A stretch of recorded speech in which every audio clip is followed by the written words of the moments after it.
Hello guys, I am Rajkumar Gorai. In our previous meeting, we have discussed the first two stanzas of the poem The Vagabond. আশা করি সকলে ওই দুটো স্তবক ভালোভাবে বুঝতে পেরেছো. From the first two stanzas, we came to know about the life of a vagabond, the kind of life the vagabond desires most, and how he wants to enjoy the life in the lap of the nature. প্রথম দুটো স্তবক থেকে আমরা জানতে পেরেছিলাম যে প্রকৃতির সান্নিধ্যে কিভাবে একজন ভ্যাগাবন্ড তার জীবন উপভোগ করতে চায় এবং সে বারবার ঈশ্বরের কাছে ওই জীবনে প্রার্থনা করে যেটা সে ভালোবাসে। Now we will discuss the remaining stanzas, that is stanza 3 and stanza 4. So let's start. Or late autumn fall on me, where afield I linger, silencing the bird on tree, biting the blue finger. White as milk the frosty field, warm the fireside heaven, not to autumn I yield, not to winter even. Let us take the first two lines. Or late autumn fall on me, where afield I linger. কবি বলছেন আমার উপর হেমন্ত বা autumn আসুক নেমে যেখানে মাঠের মাঝে ঘোরাফেরা করব আমি। তাহলে autumn, autumn is the name of A season, and if you notice autumn is the autumn here signifies the beginning of the old age, and the season autumn is marked by the falling of leaves. সে সময় গাছেদের পাতা ঝরে যায়। তো autumn সিজনে যখন কবি কোনো একটা প্রকৃতির মধ্য দিয়ে যাচ্ছেন, কবি দেখলেন গাছের পাতাগুলো ঝরে পড়ছে। কবি বলছেন আমার উপর যদি গাছের পাতাগুলো ঝরে পড়বে, ঝরে পড়ুক। Where afield I linger, afield means on the field, মাঠের মধ্যে। Linger means spend a while, কবি কিছু সময় কাটাবেন। আর ইন্টেনশনালি দেরি করা, কবি ইন্টেনশনালি দেরি করবেন কি করার জন্য? To enjoy that view. কী করবেন? কবি চাইবেন যখন গাছের পাতাগুলো যখন কবির মাথার উপর পড়বে, কবি খানিকক্ষণ সময় কাটাবে সেখানে, এবং he will allow them to fall the leaves on his head. Vagabond generally কোথাও দাঁড়াতে চাই না, কারণ তার ব্যস্তময় জীবন। কিন্তু কবি বলছে আমি যখন দেখবো যে আমার মাথার উপর গাছের পাতাগুলো পড়ছে, আমি কিন্তু সেখানে খানিকক্ষণ দাঁড়াবো, এবং I will allow those leaves to fall on me. If you notice, আমি একটু আগে বললাম যে autumn signifies the beginning of the old age. সেভাবে ডিউরিং দ্য অটম সিজন যখন গাছের পাতাগুলো বৃদ্ধ হয়ে যায়, সেই পাতাগুলো ঝরে পড়ে। আর সেই সময় আমরা কি করি? প্রকৃতিকে সেভাবে এনজয় করতে পারি না, কারণ আমরা যখন প্রকৃতিকে এনজয় করতে চাই, আমরা কি চাই? যেমন গাছগুলো পাতায় ফুলে ফলে ভরে থাকুক। কিন্তু ডিউরিং অটম কি হয়? সেই পাতাগুলোই আবার ঝরে পড়ে। কিন্তু কবি কি বলতে চেয়েছেন? যে আমি whatever the circumstances may be, I will enjoy the nature, whether it is autumn or it is spring. কারণ স্প্রিং সিজনে কী হয়? গাছগুলো পুরো চিরহরিত থাকে, গাছে ফুল ফল পাতা অ্যাট ইটস ফুল ফ্লারিশ। কিন্তু কবি কি বলেছেন? ডিউরিং অটম যখন গাছের পাতাগুলো সব ঝরে পড়বে, I will still enjoy the nature. আর সেইভাবে কবিও কি বলেছে, যখন কবির জীবনে অটম নেমে আসবে, যখন কবি বৃদ্ধ হয়ে যাবেন, কবিও কি করবেন? He will still wishes to lead his life like a vagabond. সে কিন্তু মুখ ফিরিয়ে নেবে না। তার জীবনে যখন বৃদ্ধ বয়স চলে আসবে, সেই সময়ও তিনি ভ্যাগাবন্ড হিসেবে তার জীবনটা এনজয় বা উপভোগ করবেন। Now let us take the next two lines.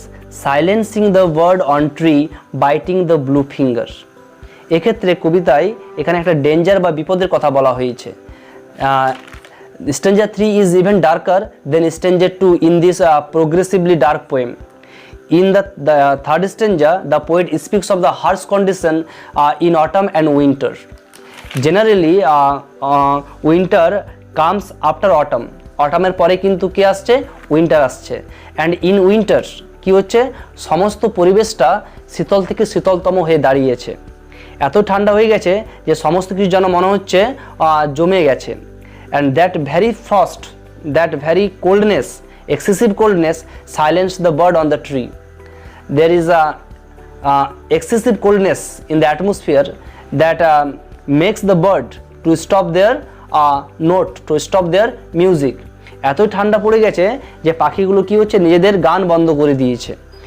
Biting the blue finger, এখানে একটা কথা মনে রাখবে যে এখানে একটা টার্ম বন্ধে শোনো, সেটা হচ্ছে frost byte.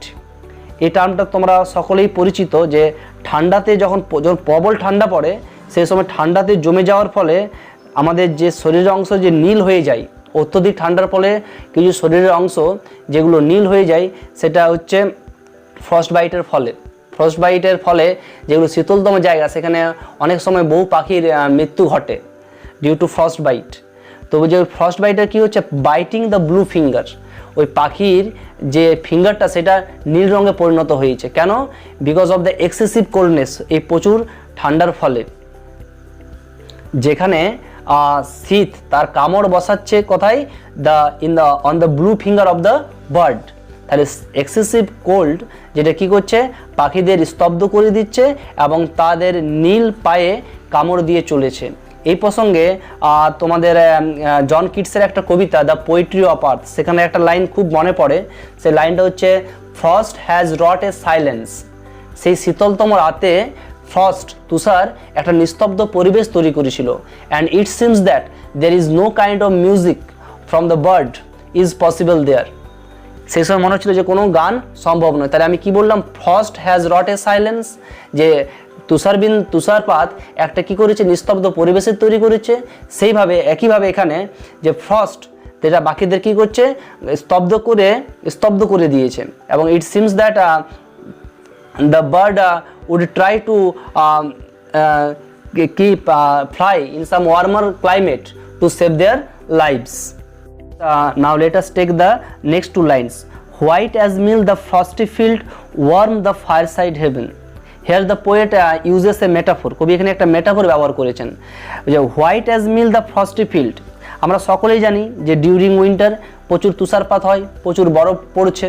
And as a result the entire field is covered with snow. সমস্ত জায়গাটা যেন বরফে আবৃত হয়ে গেছে, এবং বরফে আবৃত হওয়ার পর সমস্ত জায়গাটা সাদা রঙের দেখাচ্ছে। And it seems to the poet that the entire field is also covered with the white grains of cereal, যেন সমস্ত জায়গাটা কেউ দানা শস্য দিয়ে ঢেকে দিয়েছে। তাহলে কবি এখানে মেটাফোরটা কী ব্যবহার করেছেন, একটা তুষারাবৃত প্রান্তরকে তিনি তুলনা করেছেন একটা সাদা দানা শস্য দিয়ে আবৃত ফিল্ডের সাথে বা ক্ষেত্রের সাথে। That is how he combines the metaphor. White as mill the frosty field, warm the fireside haven. কবি haven, here havens means a safe place, আর fireside means by the side of a fireplace. যখন চারিদিকে এইভাবে প্রচুর প্রবল শীত পড়বে, তখন কবি কীভাবে নিজেকে বাঁচাবে, কবি how will he struggle himself to save himself against such excessive coldness. সে কী করবে, কিছু নিরাপদ জায়গায় নিজেকে উষ্ণ করে নেবে। তাহলে কবি in order to save himself from the extreme coldness, he will retire to a safe place and he will warm himself by the side of a fireplace. তাহলে এখানে কবি কি করেছেন, একটা আউটসাইড ওয়ার্ল্ড আর একটা ইনসাইড ওয়ার্ল্ডের মধ্যে তিনি কন্ট্রাস্ট করেছেন, তুলনা করেছেন। আউটসাইড ওয়ার্ল্ড যেখানে কি হচ্ছে, একটা বাইরের যে জগৎ, যেখানে যখন প্রবল শীত পড়ছে তখন কীভাবে ভ্যাগাবন্ডকে সাফার করতে হচ্ছে, সেইটা হচ্ছে আউটসাইড ওয়ার্ল্ড। আর ইনসাইড ওয়ার্ল্ড কী হচ্ছে, ওই সমস্ত শীতলতম জায়গায় যাদের বাড়ি, তারা নিজের বাড়ির ভিতরে কিভাবে একটা ফায়ার প্লেসে নিজেকে কমফোর্ট করে দিতে পারে, নিজেকে উষ্ণ করে নিতে পারে। সেই দুটো জগৎ, যে একটা ভ্যাগাবন্ড যে জীবনটা লিড করে সেটা সবসময় আনন্দের হয় না, তার মধ্যে তাকে বিভিন্ন সাফারিংসের মধ্যে দিয়ে যেতে হয়, specially during autumn and winter. That man has to suffer A lot who is a vagabond. But তাই কবি সেই যে ওই নেগেটিভ দিক, যে একটা প্রকৃতির একটা পজিটিভ একটা নেগেটিভ দিক, সকলে কী ভাবে যে ভ্যাগাবন্ডের জীবন খুব আনন্দ, সে প্রকৃতিকে সবসময় এনজয় করতে পারে, কিন্তু প্রকৃতির যে একটা নেগেটিভ দিক রয়েছে সেগুলো একটা ভ্যাগাবন্ডকে সাফার করতে হয়, সেই দিকটাই কবি এখানে তুলে ধরেছেন, outside world and inside world. Next two lines, not to autumn will I yield, not to winter even. কবি কারো কাছে মাথা নত করবে না, সে শরৎ হোক বা হেমন্ত বা শীত। The poet is in no mood to surrender himself before the autumn or winter. কবি যখন ভ্যাগাবন্ডের মতো জীবনটা বেছে নিয়েছেন, কবি কী করেছেন, প্রস্তুত আছেন প্রকৃতির যে কোনোতম হার্শ কন্ডিশন, সেগুলো উইন্টার বা অটাম হোক, সেগুলোকে ফেস করার জন্য। তাই কবি বলেছেন, বারবার জোর দিয়েছেন যে I will not surrender myself to the autumn, not to the winter even. The poet would like to spend his entire life in the outdoors, even in the cold autumn and winter months, with the sky as his roof.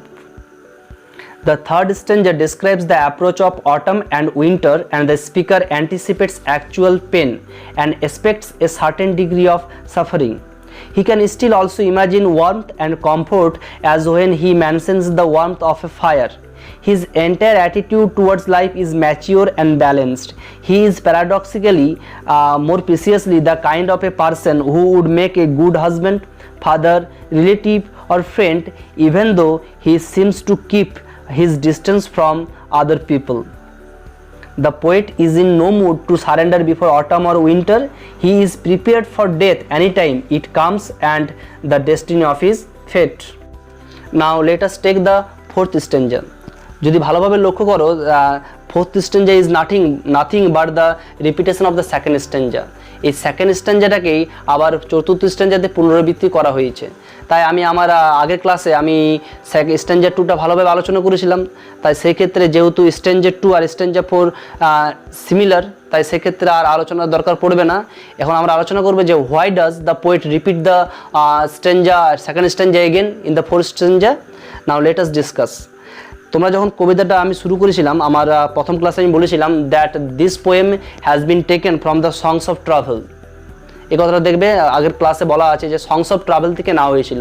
তো actually the entire poem is the part of a song cycle. একটা গানের থেকে এটা নেওয়া হয়েছে, it is the part of a song, এটা একটা গানেরই অংশ। সেই ক্ষেত্রে একটা নাম আমাকে অবশ্যই মেনশন করতে হবে, that very figure is Ralph Vaughan Williams. And this poem has been memorably set to music by the great English composer Ralph Vaughan Williams. The lifespan of Ralph Vaughan Williams was 1872 to 1958, and this song is widely performed and often recorded in that setting.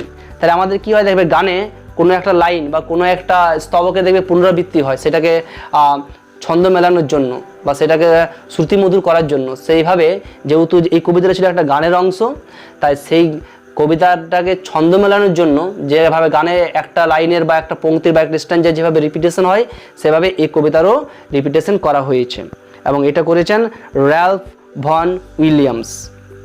They work together. Ralph Vaughan Williams হচ্ছে সেই figure যিনি কবির স্টিভেনসনের অনেকগুলো কবিতাকে তিনি গানের আকারে প্রকাশ করেছিলেন, কারণ তিনি একজন ইংলিশ সং কম্পোজার ছিলেন এবং তিনি তার এই যে সংস অফ ট্রাভেল যেখান থেকে বর্তমান কবিতার নাম হয়েছে, it is itself A album of music, album of song, এবং তার প্রথম কবিতাটাই হচ্ছে প্রথম কবিতা বা প্রথম গানটাই হচ্ছে দ্য ভ্যাগাবন্ড। তাই এই কবিতার এই লাস্ট স্ট্যাঞ্জাটা পুনরাবৃত্তি করা হয়েছে।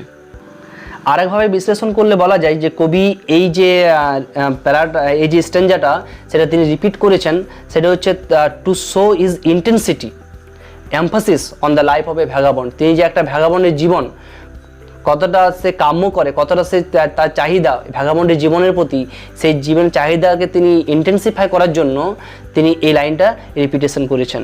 So stanza 4 in fact essentially repeats stanza 2 most like a refrain, thereby bringing the poem to a firm conclusion that once again, however, emphasizes the speaker's mysterious isolations from others. আমরা একটা জিনিস কখন রিপিট করি, সেটার উপর জোর দেওয়ার জন্য। তো কবি একটা ভ্যাগাবন্ডের জীবন অতিবাহিত করতে চায় এবং তার প্রতি সে এমফাসিস দেওয়ার জন্য, জোর দেওয়ার জন্য যে এই জীবনটা আমার কতটা পছন্দ, আমি কিভাবে আমার জীবনটা অতিবাহিত ভ্যাগাবন্ডের মতো অতিবাহিত করতে চাই, সেই জিনিসটার উপর জোর দেওয়ার জন্য কবি এই স্ট্যাঞ্জাটার পুনরাবৃত্তি করেছেন। আশা করি তোমরা এই দুটো স্ট্যাঞ্জা ভালোভাবে বুঝতে পেরেছো। And in our next class we will discuss the activities. Okay, till then, goodbye, stay safe and healthy.